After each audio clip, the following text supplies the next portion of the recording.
My name is Judy Evans, and today I'm going to show how to use the Stampin' Up! Top Note die to make a partial cut in a card. A lot of times people make a full cut and then they trim it down to kind of give the card a little bit of an edge, but I kind of toyed with it and I thought I would come up with an idea to give the card itself the edge that the top note gives, which I think is kind of fun. So I've started off by, I wanted to know where the midpoint of the top note die was, where that fun little point is. So I took my white gel pen and made a little tiny mark where the midpoint is, because that's going to be important in a couple of minutes, you'll see. Okay, so I've got my die on my cutting pad.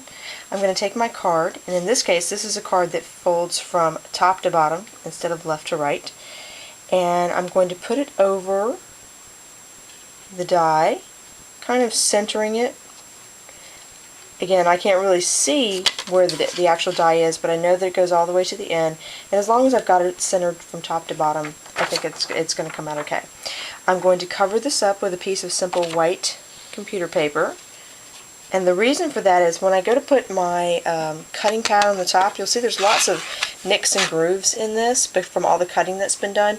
If there's no buffer between the cutting pad and my real card that I want to use, then these nicks and these grooves are going to become imprinted on that card, and that's not going to be very pretty. So I've covered that up. Okay, I'm sliding my extra pad on top, and I'm going to start cranking it through the Big Shot. And I'm looking for when this little white mark reaches the middle. Now I'm not going to be able to see the exact point when that happens, but I can kind of guess that it's in the middle somewhere at this point. And then I'm going to back out again. Then take off my pad, take off my little white piece of paper that I use as a buffer. And now I have a partial cut, alright?